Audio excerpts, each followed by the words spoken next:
today, I had the opportunity to sit down with an amazing friend, an amazing colleague, Benjamin Hall, for his first in-person interview since he sustained horrific injuries while covering the war in Ukraine 1 year ago. He has made inspiring and incredible recovery, and today we spoke about this and much, much more. Now, he's sharing his full story in this book. You've got to read this book. There's so much in there. It's called Saved. It's available for pre-order, first print edition, right now, Amazon.com, Hannity.com, and it will be released on March 14th. Now, originally, we planned to tape just long enough to fill a segment on this show for tonight.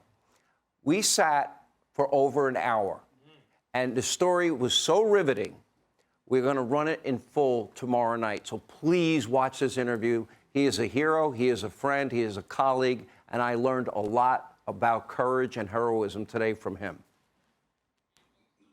And we slowed down at an abandoned checkpoint, and out of nowhere, the first missile came out of nowhere. Lands about 30 feet in front of us. Immediately, Pierre shouts, "Reverse the car, reverse the car." There were 2 Ukrainians driving as well. There were 5 of us in the car. The car got stuck, we couldn't go back, and Pierre shouted, "Get out of the car, everyone get out of the car." And the next second, the second bomb hits, right in front of the left of the car. And that one, I went black. And I was in a dark place. I couldn't feel or see. And I'd taken some shrapnel in the eye, and a matchbox-sized shrapnel in my neck. And I was out dead. And then I saw my daughter, out of nowhere, into this blackness. Right in front of me came my daughter, Anna. And she said to me, "Daddy, you've got to get out of the car." Real as if she was in front of me. Out of nowhere, she came to me. And I came to, and I opened up my eyes, and my instinct took me towards the car door. And I scrambled, I pulled myself out, and I got out of the car, and the third bomb hit the car itself right after that.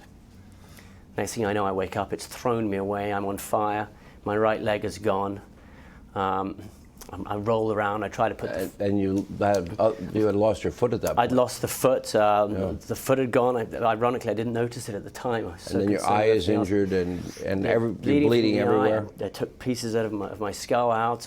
My left hand, which has been put back together, was all torn up, the thumb hanging off. So I was lying there, and Pierre was still alive at this point. And Pierre immediately said, "Don't move, Russian drones, Russian drones." And so I'm lying there in this barren landscape, trying not to move, trying to think of what we can do, looking at my injuries, realizing how badly injured I am.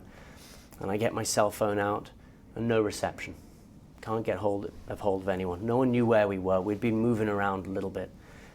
And so I actually had my cell phone out, and the first thought I will record what I'm seeing. And I actually stopped, and I took a picture of my leg and some of my injuries. And I immediately thought, well, my children can't see this. If I don't come home, that can't be the last picture that perhaps they see. So I was sitting there and I deleted them immediately.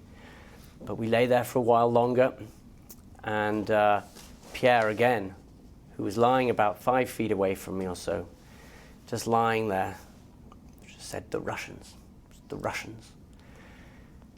And after a while, a car came past. It was up on this a ridge just by me.